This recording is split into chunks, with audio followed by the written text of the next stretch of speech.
नमस्कार दोस्तों, स्वागत है सारे लोगों का।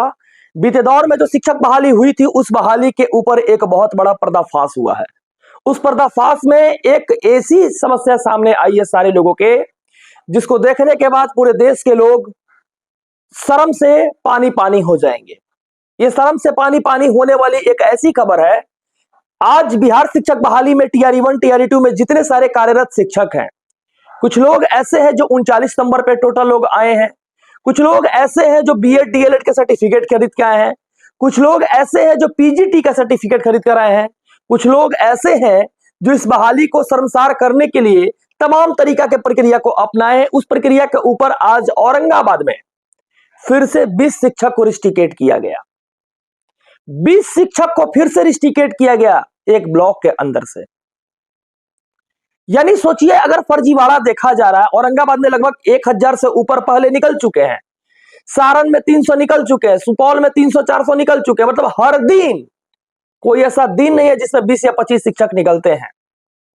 और आज 38 जिला का डीओ जो है, 38 जिला के डीओ, एक औरंगाबाद का छोड़ दिया जाए, डीपीओ जो है, बीओ जो है, बीओ को तो सस्पेंड किया गया समस्तीपुर में, सारा पैसा लेकर 10,000, 20,000, 30,000, सारा डीओ सब पैसा लेकर, घूस लेकर, मैनेजमेंट लेकर पूरा बहाली को बचाया हुआ है, उन लोग को जगह दिया हुआ है।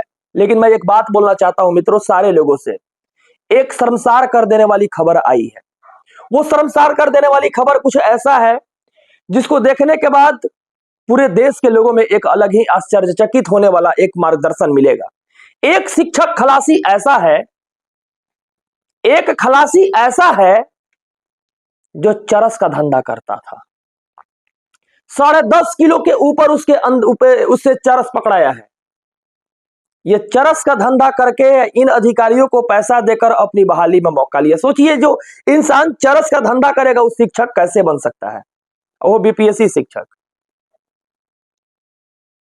चरस का धंधा करके कैसे कोई बीपीएससी शिक्षक बन सकता है, ये बताइए। चरस का धंधा करते हुए पकड़ा गया, अभी तक इसके ऊपर वारंट जारी हुआ या नहीं हुआ, अभी तक कोई न्यूज नहीं आया है। इन आतंकवादियों को बहाली में मौका दिया गया है। मैं बार बार शुरू से कहता हूं आप लोगों को कि इन आतंकवादियों को निकालने के लिए सरकार को कोई एक पहलू चलाना चाहिए। डॉक्यूमेंट वेरिफिकेशन पहले करना चाहिए बीपीएससी को, शिक्षा विभाग को। अब वो वाला डॉक्यूमेंट वेरिफिकेशन नहीं कि एक बार नियोजित वाला किए तो फिर 10 साल के बाद पता चलता है कि 3500 के और ही डॉक्यूमेंट में खराबी है। डॉक्यूमेंट वेरिफिकेशन एक तरीका से किया जाए, जैसे आधार कार्ड सुधरवाने जाते हैं तो 3-4 जगह घूमना पड़ता है ना, उस तरह से 3-4 जगह तरीका से, क्रमबद्धता से बार कोड, स्कैन कोड को चेक करके एनसीटी के साइट पर है या नहीं है, उस चीज को मिलाया जाए। सीटेट का मार्कशीट को उपलब्ध कराया जाए। सीटेट में बहुत सारी गड़बड़ियां हुई, सर्टिफिकेट खरीद हो रही है, इसके बारे में मैं बहुत जल्दी पर्दाफाश करने वाला हूं दोस्तों। इसके बाद एक बहुत बड़ी समस्या है टीआरई 3 में जो आंसर की जारी हुआ उसके ऊपर। पीआरटी वाले का तो 3 से 4 नंबर हर किसी का कम हुआ है।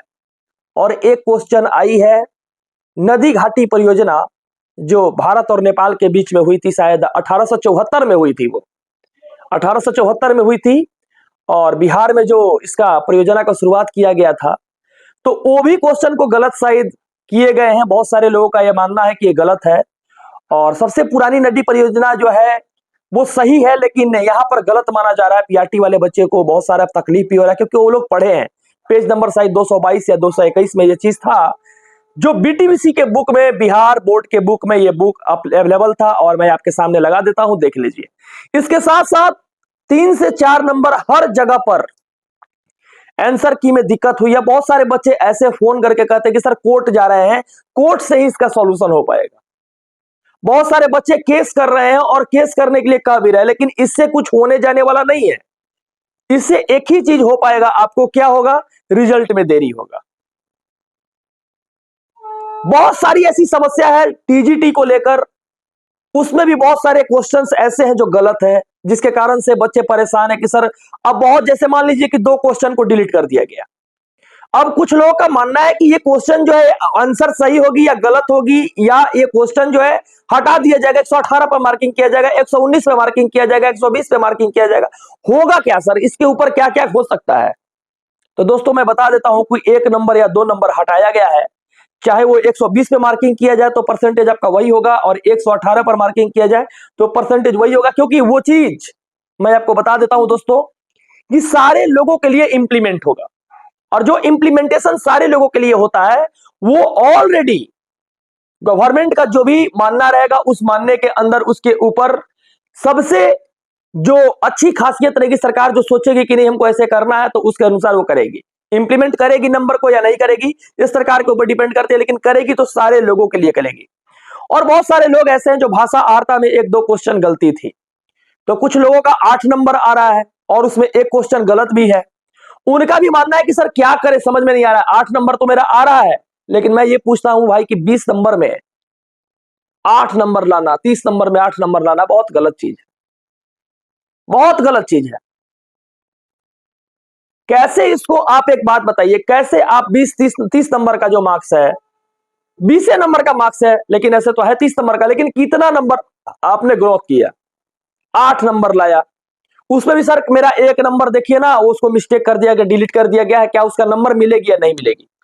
भैया सरकार के ऊपर छोड़ दीजिए, अगर वो 1 नंबर गलत है तो आपको मार्क्स देना चाहिए, क्योंकि जो 9 नंबर पासिंग क्राइटेरिया रखी है, अगर मान लीजिए कि 30 में 9 लाना है आपको तो पासिंग क्राइटेरिया 9 है, अगर 29 में कितना लगा, 29 में 8 ही लाना पड़ेगा शायद। तो इस तरह से आप घबराइए नहीं, आप लोग लगातार फोन करके परेशान है, इसमें परेशानी की कोई दिक्कत ही नहीं है। और दूसरी चीज, आप लोगों का समस्या बहुत बड़ी है, ये समस्या इतनी बड़ी है जिसको हम समझाते समझाते थक गए कि घबराने से कुछ होने वाला नहीं, ताती तात्या वाला जो 26 तारीख के दिन हो जाएगा, उसके बाद आगे का जो प्रोसेस होगा वो गवर्नमेंट कब तक रिजल्ट तैयार करके देती है या गवर्नमेंट रिजल्ट को तालेगी, ये ऊपर गवर्नमेंट के ऊपर कर रही है। क्योंकि पहले जो के पाठक या अतुल प्रसाद जो किए थे जल्दी जल्दी बहाले, उसमें डॉक्यूमेंट वेरिफिकेशन नहीं हुआ था, तो पहले डीवी का मांग आप लोग कीजिए।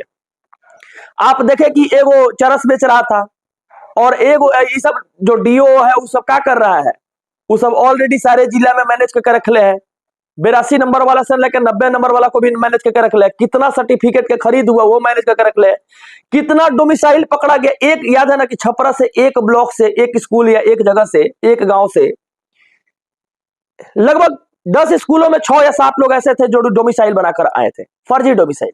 ना उसके डीओबीओ पर कार्रवाई हुआ, ना वहां पर सीओ के ऊपर कार्रवाई हुआ, तो ब्लॉक के जितने सारे ऑफिसर उनके ऊपर भी कार्रवाई नहीं हुआ। और इसलिए डोमिसाइल की बात जब होती है बिहार के अंदर तो सबसे ज्यादा पीड़ित वो लोग होते हैं जो लोग बहाली में आ चुके हैं, और वो लोग गलत कमेंट करते हैं जिनकी गलत डोमिसाइल पर बहाली हो चुकी है। तो जो लोग गलत कमेंट करते हैं तो उनकी गलत डोमिसाइल पे बहाली हो चुकी है, वो लोग सोचते हैं कुछ ना कुछ बोलकर हम यहां बच जाएंगे, लेकिन हम स्ट्रिक्ट है, जो कदम उठाएंगे वो सही कदम उठाएंगे। पॉइंट नंबर 2 आप लोगों को लिए कहेंगे एक बात कि जो चरस गांजा वाला को बहाल करके लाया है सर्टिफिकेट खरीद के, पहले एक चीज सोचिए कि चरस बेचता था, कभी बीएड या डीएलएड कर सकता है? जो इस इंसान के मन में चरस बेचने का, गांजा बेचने का, अफीम बेचने का, ड्रग्स बेचने का, जिसको मतलब रूल रेगुलेशन रहेगा, वो कभी पढ़ाई कर पाएगा? उन लोगों को भी शिक्षक बनाया गया है बिहार में, इसलिए डॉक्यूमेंट वेरिफिकेशन मस्ट कंपलसरी है पहले। अगर सरकार नहीं करती है तो उसके लिए क्या करना चाहिए, कमेंट बॉक्स में ये भी आप लोग बताइए।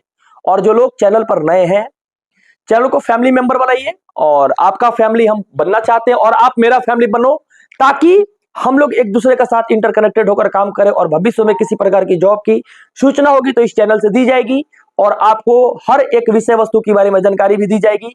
धन्यवाद, बहुत बहुत शुक्रिया, बहुत बहुत शुक्रिया, बहुत बहुत शुक्रिया।